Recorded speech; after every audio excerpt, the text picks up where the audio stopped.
नृसिंहवाडी इथं दत्तदर्शनासाठी आलेल्या कुरुंदवाडमधील नरेंद्र कोरवी या तरुणाचा नदीत बुडून दुर्दैवी मृत्यू झाल्याची घटना घडली आहे। दर्शनानंतर थोडा वेळ विश्रांती घेतल्यानंतर कुटुंबानं नदीत अंघोळीसाठी जाण्याचा निर्णय घेतला। मात्र पाण्याचा अंदाज न आल्यानं नरेंद्र कोरवी अचानक खोल पाण्यात गेले आणि काही क्षणात बुडाले। शिरोळ तालुक्यातील नृसिंहवाडी इथं देवदर्शनासाठी आलेल्या कुरुंदवाडच्या नरेंद्र कोरवी या तरुणाचा नदीत बुडून दुर्दैवी मृत्यू झाल्याची घटना आज सोमवारी दुपारी 1:30 वाजण्याच्या सुमारास घडली। नरेंद्र कोरवी हे पत्नी आणि 2 मुलांसह नृसिंहवाडी इथं दर्शनासाठी आले होते। दर्शनानंतर थोडा वेळ विश्रांती घेतल्यानंतर कुटुंबानं नदीत अंघोळीसाठी जाण्याचा निर्णय घेतला।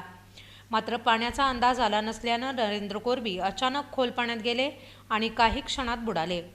घटनास्थळी आरडाओरड सुरू झाल्यानंतर वजीर रेस्क्यू फोर्सचे रौफ पटेल, नावाडी अक्षय शिंदे आणि जवानांनी तत्काळ धाव घेतली। अवघ्या तासाभरात मृतदेह पाण्याबाहेर काढण्यात आला। मृतदेह शवविच्छेदनासाठी पाठवण्यात आला असून त्यानंतर नातेवाईकांच्या ताब्यात देण्यात आला। नरेंद्र कोरवी हे मोलमजुरी करून आपल्या कुटुंबाचा उदरनिर्वाह करत होते। त्यांच्या पश्चात पत्नी, 2 लहान मुले असा परिवार आहे। त्यांच्या अचानक निधनानं कोरवी गल्लीसह संपूर्ण कुरुंदवाड परिसरात शोककळा पसरली आहे।